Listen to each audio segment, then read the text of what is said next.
गांव में एक गधा अपनी बूढ़ी माँ के साथ रहता था। उसके एक हाथ और एक पैर था, इसी वजह से लोग उसे अद्धा कहकर बुलाते थे। अद्धा जब अपनी बूढ़ी माँ को काम करते देखता तो उसे बहुत दुख होता था, पर अपने अपाहिज होने की वजह से वो चुप हो जाता था।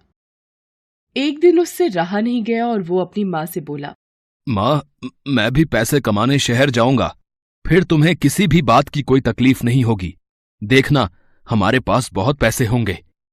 माँ, मैं शाम तक पैसे कमाकर वापस आ जाऊंगा। बेटा, तू शहर कैसे जाएगा? तेरा एक हाथ है, एक पैर है, तू अपनी देखभाल कैसे करेगा? और चला भी गया तो बेटा पैसे कैसे कमा पाएगा? माँ, तू बस जाने की इजाजत दे दे, बाकी मुझ पर छोड़ दे, मैं चला जाऊंगा। मैं तेरी और तकलीफ नहीं देख सकता माँ। ठीक है बेटा, पर शहर में अपना ध्यान रखना। मैं रोटी और सब्जी तेरे लिए बांध देती हूँ, रास्ते में खा लेना। माँ से जिद करके अद्धा शहर की बस में बैठ गया। उसे तो बस माँ के लिए पैसे कमाने थे, इसी आस पर वो घर से निकला था। कुछ घंटों में अद्धा शहर पहुँच गया। अद्धा पहली बार शहर आया था। वो इधर उधर घूमता रहा। वो कभी किसी दुकान पर काम मांगता, कभी किसी दुकान पर। इसी तरह वो एक पंसारी की दुकान पर काम मांगने पहुंचा। मैं गांव से काम की तलाश में आया हूँ, मुझे कोई काम मिलेगा? तुझे क्या काम दूं? है, तेरा तो एक हाथ और एक पैर है, तू क्या काम करेगा? नहीं नहीं, मेरे पास तेरे लिए कोई काम नहीं है, चल जा यहाँ से, जा। अब मैं क्या करूं? मैंने माँ को वादा किया था कि पैसे कमा कर ही गांव वापस लौटूंगा, पर यहाँ तो कोई काम नहीं दे रहा। चलते चलते अद्धा एक सब्जी मंडी में पहुंच गया। सब्जी मंडी में काफी भीड़ थी। अद्धा सोच में पड़ गया। यहाँ तो काफी भीड़ है, मैं ऐसा क्या करूं कि शाम तक मेरे पास पैसे इकट्ठे हो जाएं? पहले थोड़ी देर बैठ जाता हूँ, फिर सोचता हूँ। हाँ। अद्धा वहीं सब्जी मंडी में जमीन पर एक किनारे कपड़ा बिछाकर बैठ गया। तभी वहां से गुजरते हुए एक आदमी ने अद्धे को देखकर सोचा शायद कोई जरूरतमंद है। उसने 1 रुपए का सिक्का अद्धे के आगे रखा और चला गया।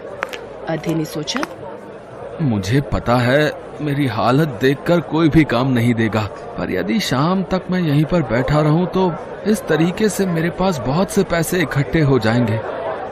अद्धा वहीं बैठकर पैसे कमाने का सोचता है और जोर जोर से चिल्लाकर आवाज लगाने लगता है, अल्लाह देना ते देंदा जा, नहीं देंदा ते खसमा नु खा। अद्धे को बोलते देख वहाँ से गुजरते हुए लोग उसके आगे पैसे रखकर जाने लगे। कोई 1 रुपए का सिक्का देता, कोई 2 रुपए का सिक्का देता। ऐसा करते करते सुबह से शाम हो गई। अद्धा के पास बहुत सारे पैसे इकट्ठा हो गए। पैसों को देखकर अद्धा बहुत खुश हुआ। उसने सोचा, मेरे पास तो बहुत सारे पैसे इकट्ठे हो गए हैं, पर अब तो सुबह से शाम हो गई है, कुछ ही देर में रात हो जाएगी। अगर मैं इस वक्त गांव के लिए निकला तो रास्ते में चोर डाकू ना लूट लें। क्या करूं, कहां जाऊं? सब्जी मंडी में खड़ी एक बूढ़ी महिला लगातार अद्धे पर नजर रखे हुए थी। वो उसे सोच में डूबा देखकर उसके पास आई और बोली, बेटा, मैं बड़ी देर से देख रही हूँ, तुम कुछ परेशान दिख रहे हो। देखने में तो तुम भले घर के लग रहे हो। मुझे अपनी परेशानी बताओ, शायद मैं तुम्हारी कुछ मदद कर सकूं। माँ जी, मैं गांव से शहर अपनी बूढ़ी माँ के लिए पैसे कमाने आया था, पर अब सुबह से शाम हो गई है।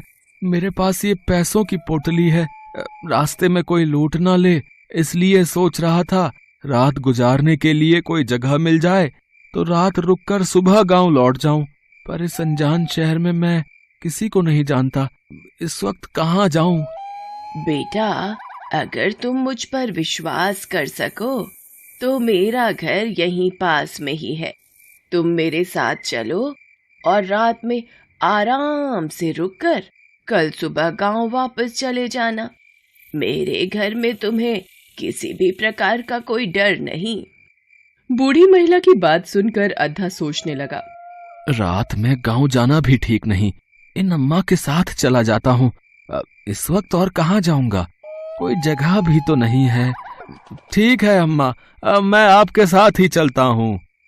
अद्धा कुछ सोचे समझे बिना ही उस महिला के साथ जाने को तैयार हो जाता है। घर पहुंचने पर महिला उसे कहती है, बेटा तुम हाथ मुंह धोकर यहाँ चारपाई पर बैठो, मैं तुम्हारे लिए भोजन लाती हूँ, फिर तुम आराम से सो जाना। बेटा वो जो तुम्हारे पास पैसों की पोटली है वो तुम मुझे दे दो, मैं उसे संभाल कर संदूक में रख देती हूँ और ताला लगा देती हूँ, सुबह जाते वक्त ले लेना। अद्धा भोजन करके जैसे ही सोने लगता है उसे आवाज सुनाई देती है, इस अद्धे को तो एक ही बार में खत्म कर दूंगी, बस एक बार चाकू की धार तेज कर लूं, फिर तो इसका काम तमाम समझो। पैसे जोड़कर गांव ले जाना चाहता है, अरे मेरे हाथों से जिंदा बचेगा तभी तो जा पाएगा। महिला पत्थर पर चाकू घिसने लगी। उसकी इस हरकत को अद्धा और सुन रहा था। वो थोड़ा चौकन्ना हो गया और नींद में होने का नाटक करने लगा। जैसे ही महिला चाकू की धार लगाने लगती है, अद्धा गुनगुनाने लगता है, माई आंख मटकान देया मैं वेख रहा तेनू, पत्थर चाकू घिसके तू अज मारेगी मैनू। अरे ये नींद में क्या बड़बड़ा रहा है, ये तो सोया ही नहीं, पहले इसे सोने देती हूँ फिर चाकू घिसूंगी। अद्धा फिर वही दोहराने लगता है। बूढ़ी महिला फिर चाकू घिसना रोक देती है। ऐसा करते करते पूरी रात बीत जाती है। अद्धा भी रात भर नहीं सोता। बूढ़ी महिला सोचती है, अब एक ही रास्ता है, इसकी पैसों की पोटली तो मेरे पास ही है, मैं थोड़ी देर के लिए बाजार जाने का बहाना करके घर से बाहर चली जाती हूँ, जैसे ही ये इधर उधर होगा तो उसी वक्त इसकी पोटली गायब कर दूंगी और बोल दूंगी कि चोर चुरा कर ले गए, थोड़ी देर रोएगा और चुपचाप यहाँ से चला जाएगा। ऐसे इससे मुझ पर शक भी नहीं होगा। अरे बेटा उठ गए, रात भर शायद तुम्हें नींद नहीं आई, मैंने देखा रात भर तुम करवटें ही बदलते रहे। चलो कोई बात नहीं, तुम नहा धोकर कुछ खा लो, मैं जरा कुछ जरूरी सामान लेकर आती हूँ। बूढ़ी महिला बाजार का बहाना करके घर से बाहर चली जाती है। तभी अद्धा सोचता है, यही मौका है इस चालाक बुढ़िया से बचने का। वो तो भगवान का शुक्र है रात में मेरी आंख नहीं लगी, अगर जरा सी भी चूक होती तो ये मेरा काम तमाम कर चुकी होती। अब इससे पहले ये बुढ़िया आए जल्दी से अपने पैसों की पोटली लेता हूं और यहां से भाग जाता हूं। अरे इस संदूक पर तो ताला लगा है, मुझे ये ताला तोड़ना ही होगा, पर कैसे तोड़ूं? तभी अद्धे को वहां एक पत्थर पड़ा दिखाई देता है। बड़ी मुश्किल से एक ही हाथ से जैसे तैसे वो पत्थर को उठाता है और ताला तोड़ने की कोशिश करता है। उसकी कोशिश कामयाब होती है और संदूक का ताला टूट जाता है। वो खुश हो जाता है और जैसे ही वो पोटली उठाने लगता है वो देखता है, अरे अच्छा, ये अपना 100 का नोट भी इसमें संभाल कर रखा हुआ है इस ठगी बुढ़िया ने। है ये भी उठा लेता हूँ, तभी इसको सबक मिलेगा कि किसी लाचार व्यक्ति को बहलाकर उसको लूटने की क्या सजा मिलती है। अद्धा अपनी पोटली और बूढ़ी महिला का 100 रुपए का नोट उठाकर जल्दी से वहां से चला जाता है। महिला वापस आती है और देखती है, अरे अद्धा कहाँ गया? कहीं नजर ही नहीं आ रहा, शायद अंदर होगा। अरे वो तो यहाँ भी नहीं है, कहीं सड़क पर तो नहीं चला गया मुझे ढूंढने के लिए? बिना अपनी पोटली लिए तो वो कहीं नहीं जाएगा और संदूक पर तो ताला लगा हुआ है।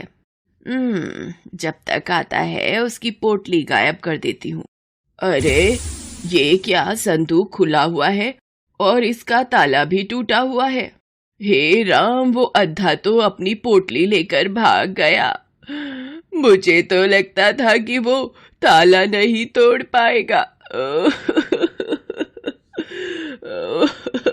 हे राम, मेरा 100 का नोट भी गायब है। वो अद्धा तो मुझे ही लूट कर भाग गया। मेरा 100 रुपए का नोट भी ले गया। बूढ़ी महिला की करनी का सबक उसे मिल चुका था। वो अद्धे के साथ गलत करना चाहती थी, पर उसे खुद ही सजा मिल गई। बुरे काम का बुरा ही नतीजा होता है, ये बात उसकी समझ में आ गई थी।